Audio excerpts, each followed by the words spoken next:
So starting with next lecture, I'll be discussing the pattern or the drafting procedure या pattern of written statement along with its particular, especially for the junior students. ठीक है, plaint हमने देखी, plaint CPC में order 7 के तहत उसका सारे स्टेप्स उन्होंने बताए हैं शुरू से कि ये टाइटल होगा, इस तरह पार्टीज़ के नाम लिखने हैं, उसके सामने एड्रेस लिखना है, फिर डिफेंडेंट का नाम, उसका एड्रेस, उसकी किसके फादर का नाम, ये सारा इस तरह उन्होंने पूरा प्रोसीजर बताया ऑर्डर 7 में। उसके अकॉर्डिंग हमने प्लेंट देखी, प्लेंट के कंपोनेंट्स देखे। अब है रिटर्न स्टेटमेंट, उससे बिल्कुल नेक्स्ट ऑर्डर है ऑर्डर 8 ऑफ सीपीसी, जिसमें हमें रिटर्न स्टेटमेंट के कंटेंट्स जो हैं वो उन्होंने बताए हैं। ठीक है, इसमें आगे 13 रूल्स हैं, उसके अंदर जो पॉइंट्स होते हैं उनको रूल्स कहा जाता है, तो 13 रूल्स है। ठीक है, अब इसमें स्टार्ट से ही थोड़ा सा डिफरेंस आना शुरू हो जाता है इसके पैटर्न से। कोर्ट नेम तो सेम है, लेकिन जो पार्टीज़ के नाम है, हम A versus B simply Sadia versus Khubab for example लिख दिया, हम सिंपल नाम लिखेंगे, हम उसका एड्रेस या सन ऑफ, डॉटर ऑफ कुछ भी नहीं लिखेंगे। और अगर आप खुद सीपीसी खोल के भी देखें, ऑर्डर 7 भी खोलें, रूल 1 खोलें और ऑर्डर 8 रूल 1 खोलें, 7 में ही वो चीज़ें बताई गई हैं कि लिखनी है। जब लॉ में खुद लिख दिया गया एक्सप्लिसिटली तो वो चीज़ मस्ट हो गई, लेकिन 8 में नहीं बताई गई। तो आप हॉरिजॉन्टली तो समझते हैं ना, तो उस तरह आपने लिख देनी है ए वर्सेस बी। फिर सूट का टाइटल होगा, जो भी सूट होगी, रिकवरी की है, इंजंक्शन है, परमानेंट डिक्लेरेशन है, फैमिली सूट है, जो भी उसका ओरिजिनल टाइटल होगा, जो ऑलरेडी केस फाइल है आपने वही लिखना है, जो दूसरी पार्टी ने केस करते हुए लिखा था वही उठा के आपने लिख देना है। ठीक है, उसके बाद आपने एक लाइन लिखनी है, उसमें आप लिखेंगे written statement on behalf of, ये डी यहाँ पे एक्स्ट्रा है, ऑन बिहाफ ऑफ डिफेंडेंट आप लिखेंगे और उसको सेंटर में रखेंगे, बोल्ड करेंगे और अंडरलाइन करेंगे। ठीक है, अब प्लेंट की जो दावा है उसको उर्दू में कहते हैं प्लेंट को, उसका जो जवाब जो होता है उसे जवाब दावा कहते हैं, इंग्लिश में रिटन स्टेटमेंट कहते हैं। प्लेंट का जो जवाब है उसको रिटन स्टेटमेंट कहते हैं। अगर एप्लीकेशन है तो उसके जवाब में हम लिखेंगे रिटन रिप्लाई। ठीक है, तब स्टेटमेंट ही लिखेंगे। ये एक मेन डिफरेंस आपने देख लेना है। उसके बाद रिस्पेक्टफुली श्वेत लिखेंगे। अब प्लेंट में रिस्पेक्टफुली श्वेत के बाद आप पॉइंट्स में ना लिख रहे होते हैं पूरी स्टोरी, उन पॉइंट्स को बेसिकली पैरा कहा जाता है, और ये भी लॉ ऑफ में लिखा हुआ है ऑर्डर 7 में कि इसको पैरा कहा जाएगा। ठीक है, अब रिटन स्टेटमेंट में थोड़ा सा चेंज आ जाता है कि उन पैरा का आपने जवाब देना है, रिप्लाई करना है, वो तो आप देंगे ही देंगे, लेकिन उससे पहले आप ऑब्जेक्शंस लिख देंगे, क्योंकि उन्होंने तो आपको बना बनाया केस, बने बनाए पॉइंट्स दिए, आपके पास अपने भी तो कोई नए पॉइंट्स हैं, वो लॉ की बेस पे भी हो सकते हैं, फैक्चुअल भी हो सकते हैं, ज़्यादातर लॉ बेस्ड होते हैं।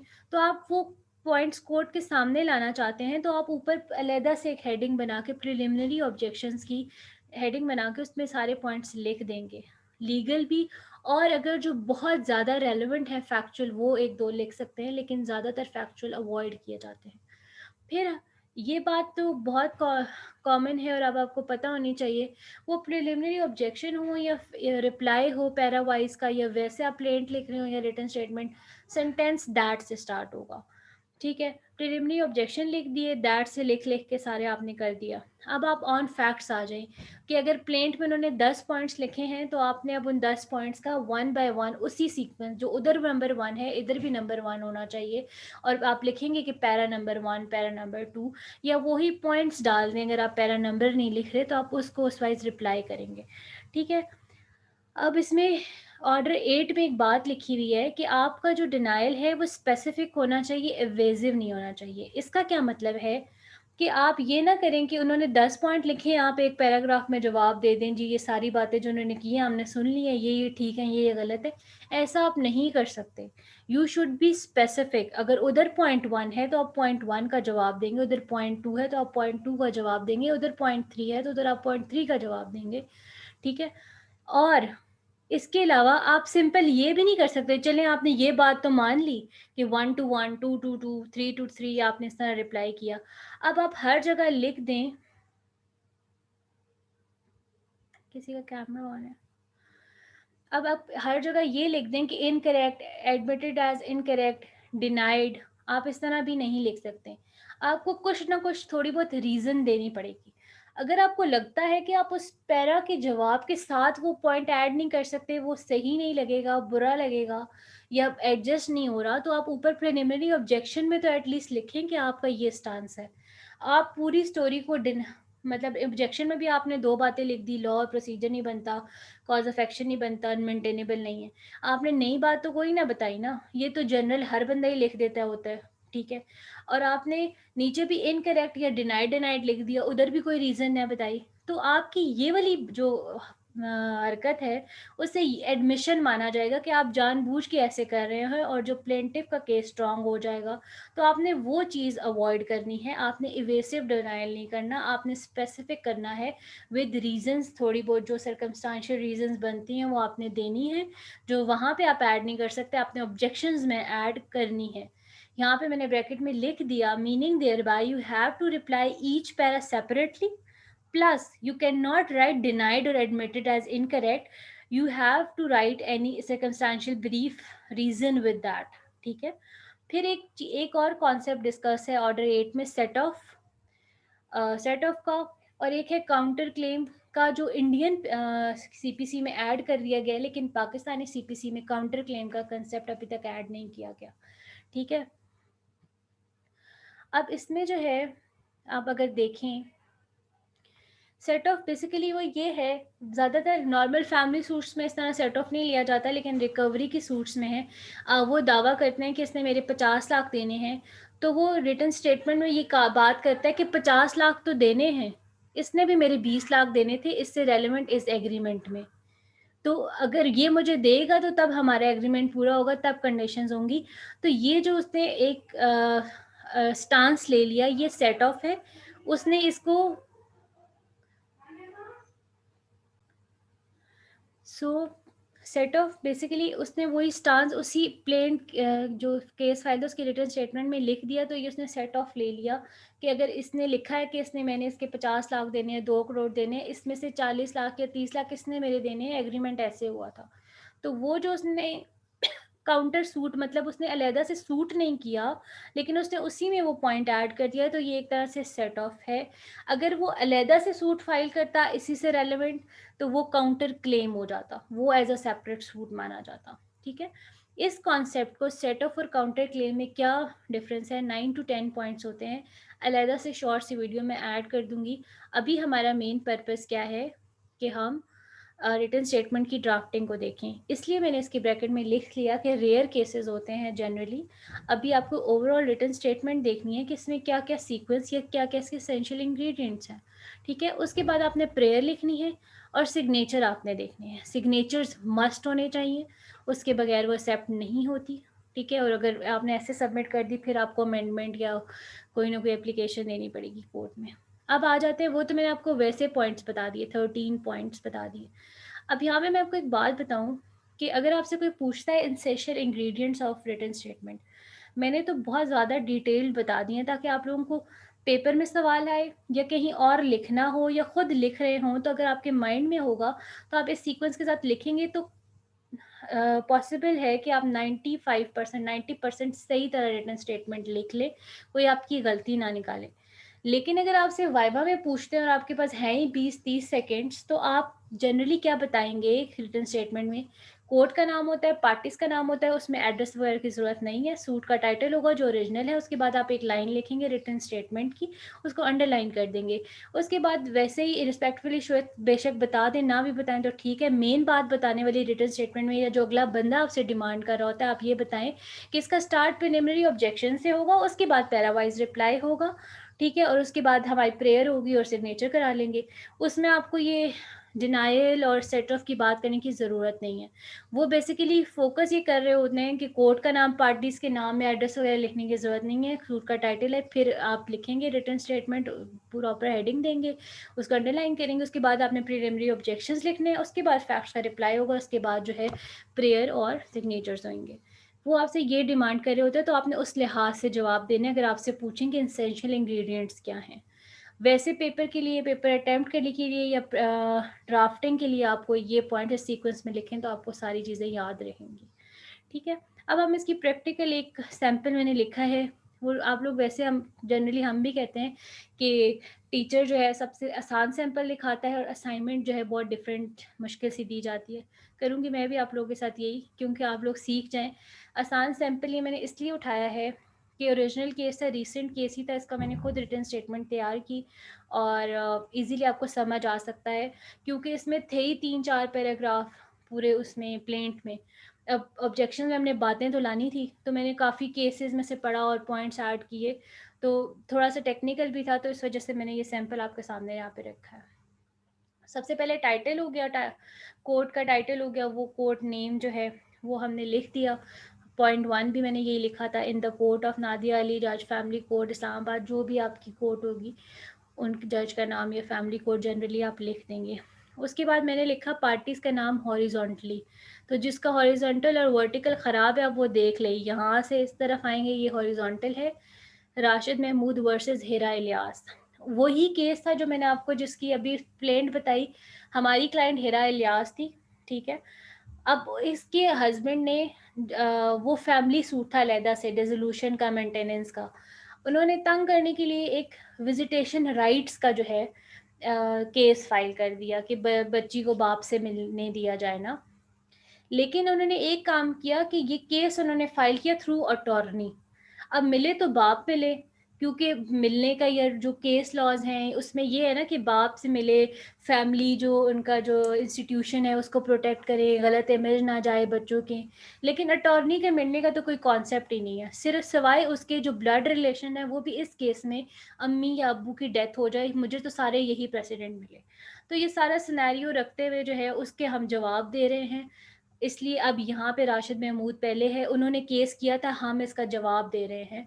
तो राशिद महमूद वर्सेस हिरा इलियास है, ये सूट का टाइटल उन्होंने रखा था, तो मैंने इसको ऐसे ही रख दिया, जो भी स्पेलिंग जो भी उन्होंने किया था उसके अकॉर्डिंग रख लिया। यहाँ पे मैंने लिख दिया written statement on behalf of defendant, क्योंकि हम डिफेंडेंट की तरफ से हैं। रिस्पेक्टफुली श्वेत आ गया। प्रिलिमिनरी ऑब्जेक्शन जैसे मैंने ऊपर लिखा था। अब अगर आप इसको गौर से पढ़ते हैं, थोड़े इंटरेस्टिंग भी हैं। Preliminary objections that the instant suit is barred by law and procedure, ये मैंने एक बात लिख दी। अगर मैं अगले पॉइंट्स में इसको एक्सप्लेन नहीं करूंगी तो मेरी ये बात भी रिडंडेंट है, इसकी ज़रूरत नहीं है कि मेरी बात क्लियर नहीं हो रही कैसे barred by law and procedure है।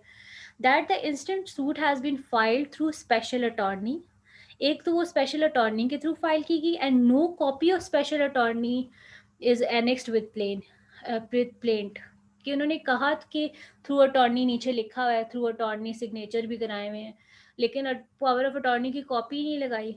तो ये भी एक बेशक आप सिंपल सी बात है, लेकिन आपने रूल तो फॉलो नहीं किया ना। Therefore the attorney is not competent to file the suit on this very ground, कि अटॉर्नी खुद भी उठ के आ सकता है जानबूझ के तंग करने के लिए। अब जब फैमिली केस है, मियाँ बीवी का मसला है, तो तीसरे बंदे को क्या है कि बेशक उसका भाई है, कजन है, जो भी है, वो अटॉर्नी बन के क्यों आ रहा है, और अगर आ रहा है तो उसको अथॉरिटी किसने दी है, कुछ प्रूफ तो लगाए ना। इस वजह से ये कॉम्पिटेंट नहीं है on this very ground, and suit in hand is liable to be dismissed. Next is that the plaintiff accrued no cause of action in locus standi to file the instant suit and hence is liable to be dismissed, कि plaintiff जो है उसका कोई cause of action इस base पे arise नहीं करता, इस वजह से इसको डिसमिस किया जाए। यहाँ पे मैं आपको एक बात बताती हूँ, जो ऑर्डर 7 रूल 11 में 4 पॉइंट्स है रिजेक्शन ऑफ प्लेंट के, jurisdiction, cause of action, court fees और बार्ड बाय लॉ और टाइम।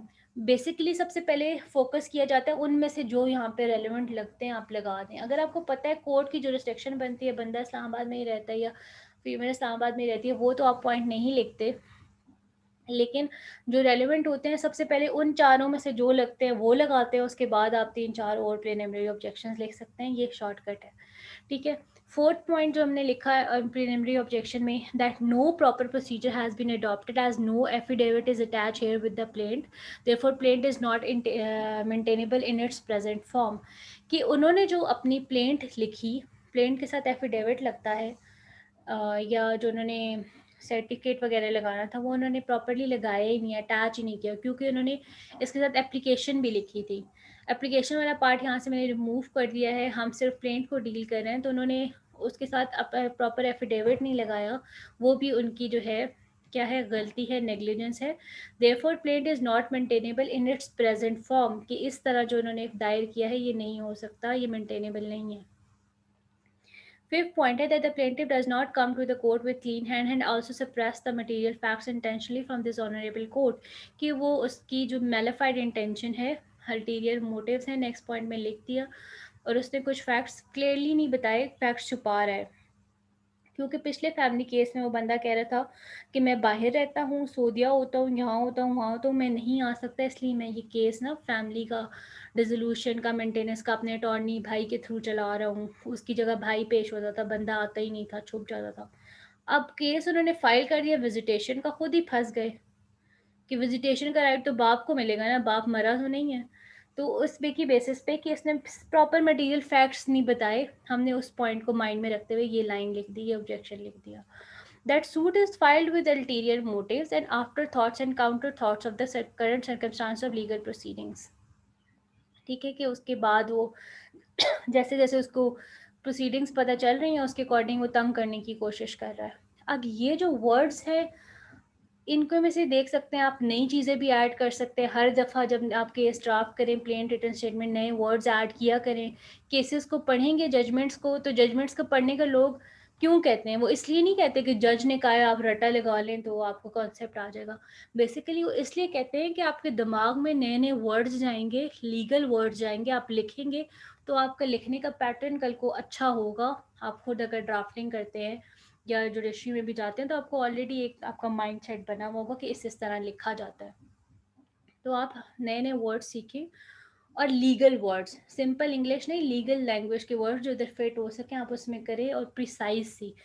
अब कभी कभी देखेंगे कि बहुत 100 पेजेस के भी केसेस होते हैं, अगर प्रोसीडिंग्स लंबी हैं तब हो बनते भी हैं, लेकिन लोग इस सिंपल केसेस में भी, लॉ में ये है कि जितनी प्रिसाइज और क्लियर और सिंपल वर्डिंग हो, आप कम वर्ड्स में जितना एक्सप्लेन कर सकें वो ज़्यादा अच्छा है।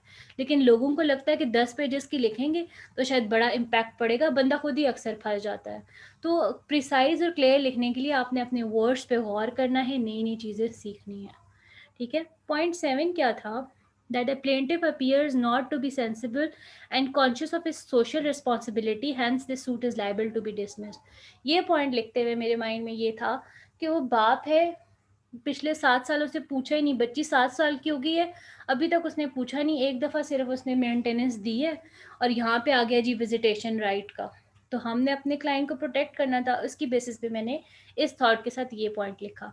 Next is that the plaintiff has no love and affection for the minor and he filed the visitation petition just to create fuss in the life of defendant, कि उसको फ्रस्ट्रेशन या उसको प्रेशराइज करने के लिए उसने ये सूट फाइल की है। असल में उसका कोई मकसद अपनी बेटी से मिलना नहीं है, क्योंकि इतने साल में वो एक दफ़ा भी नहीं मिला।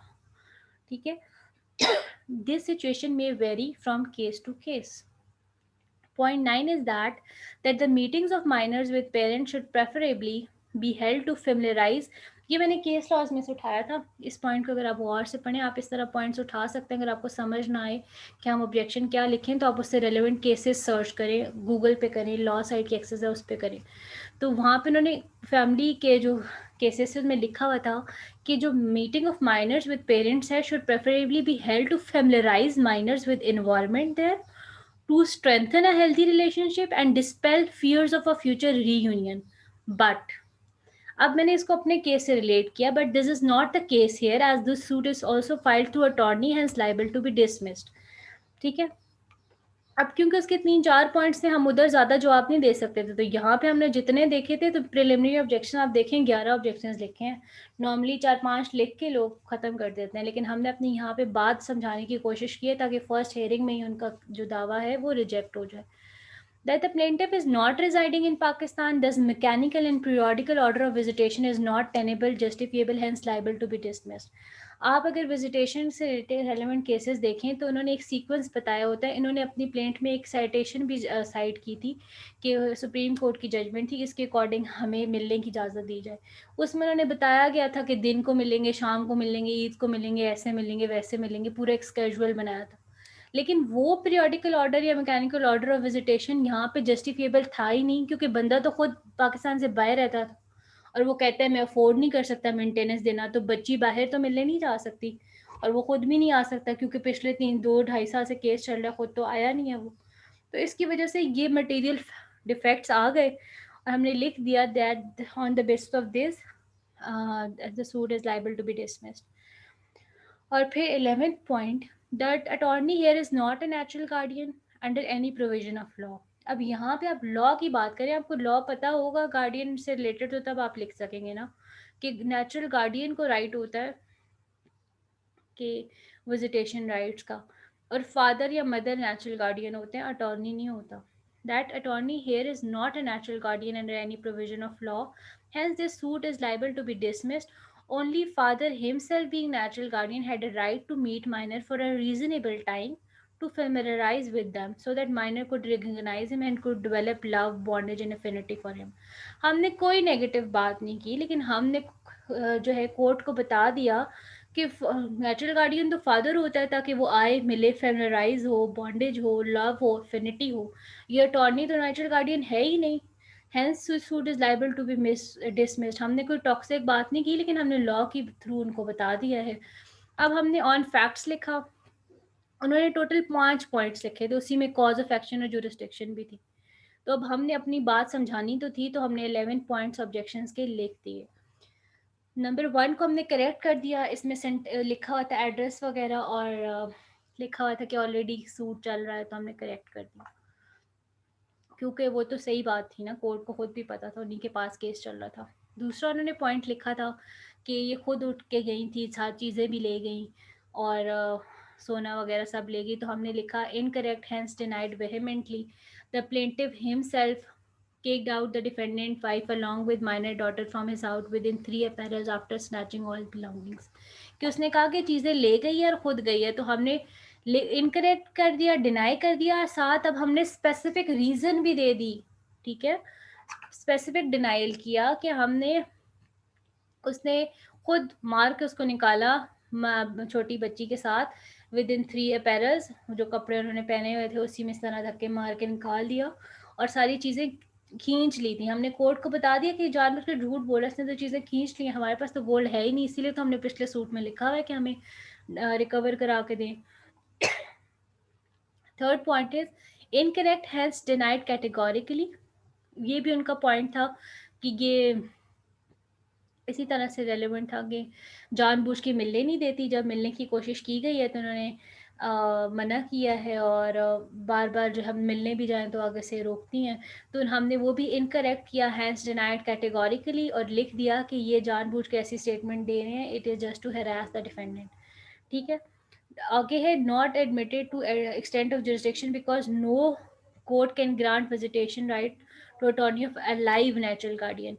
पहले हम सिंपल लिख रहे थे नेचुरल गार्डियन, हमें एक पॉइंट मिल गया कि उसने अटॉर्नी के थ्रू कराया है, और कोर्ट की जुरिस्डिक्शन है कि नेचुरल गार्डियन हो फैमिली कोर्ट की, वो आके विजिटेशन राइट का दावा फाइल करे, कोर्ट तब सुन सकती है। ये अटॉर्नी वाली तो कोई सिनेरियो है ही नहीं लॉ में। किसी की अगर आपको नज़र आता है तो आप मेरे साथ शेयर कर सकते हैं, मैंने बहुत ढूंढा, मुझे नहीं मिला।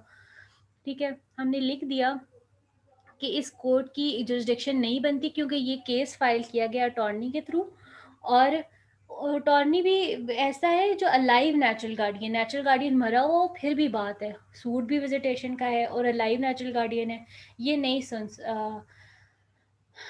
जो है कोर्ट नहीं सुन सकी। The remaining para record matter की जो बाकी चीज़ें उन्होंने लिखा होता है, पहले सूट चल रहा है, ये बातें वो बातें, हमने सिंपल लिख दिया the remaining para is record matter, comma लगा दिया रिकॉर्ड मैटर। तो ये चीज़ें, ये टिप्स एंड ट्रिक्स आपने सीखने हैं कि इतनी बड़ी स्टोरी वाली बात को आपने किस तरह 2 लाइन्स में लिख दिया है। ठीक है, रिप्लाई भी कर दिया है। फिफ्थ था, उसमें हमने लिख दिया no comments this para is legal, वो कोर्ट फीस से रिलेटेड था, वो कोर्ट की अपनी जिम्मेदारी है कि वो देखे जुरिस्डिक्शन की। उसके बाद हमने प्रेयर लिख दी। अब प्रेयर में आपने देखना है कि प्लेंट में वो लिखते हैं एनी अदर रिलीफ, कि अगर हमसे कोई पॉइंट मिस हो गया तो वो आप दे दें, लेकिन यहाँ पे हमने कोई एनी अदर रिलीफ नहीं लिखा, हमने लिखा in the mention circumstances it is reverently prayed that suit in hand to be order to be dismissed with special cost, कि एक तो डिसमिस किया जाए विद कॉस्ट, के इसको पेनल्टी भी की जाए, ये तो अलाउ ही नहीं है। And proceeding under section 476 CRPC be initiated against the attorney of plaintiff as he misled and cheat this honorable court. वो भी इसी से रिलेटेड है, मिसलीडिंग और चीटिंग ऑफ ऑनरेबल कोर्ट से रिलेटेड। तो उसका वो अभी हमारा कंसर्न नहीं है, हम सिर्फ पैटर्न देख रहे हैं, फॉर्मेट ऑफ रिटन स्टेटमेंट। तो हमने ये बात इस तरह इसमें लिख दी। देखने की बात ये कि हम यही चाहते हैं, हमारी प्रेयर यही है, हम कोई और रिलीफ नहीं चाहते। इसी में से जो हमने बात लिखी है उसमें से प्रेयर मतलब रिलीफ हमें मिले। उसके बाद यहाँ पे सिग्नेचर होगा, डिफेंडेंट लिखते हैं, उसके ऊपर सिग्नेचर होगा। ये हीरा के नाम के ऊपर भी हो सकता है, अगर यहाँ पे मैं थोड़ी सी स्पेस छोड़ती। डिफेंडेंट के नीचे सिग्नेचर ऑफ पार्टी होगा, थ्रू काउंसिल यहाँ पे लिख दिया काउंसिल का नाम, उसके ऊपर उनके सिग्नेचर होंगे। तो ये आपका हो गया रिटन स्टेटमेंट का पैटर्न। तो आज आपने रिटन स्टेटमेंट भी देख लिया। आप लोगों में जो है ये पॉइंट्स मैंने आपको बता दिए हैं, रिकॉर्डिंग आपसे शेयर कर दी जाएगी और उसकी बेसिस पे आप लोगों को एक असाइनमेंट असाइन की जाएगी।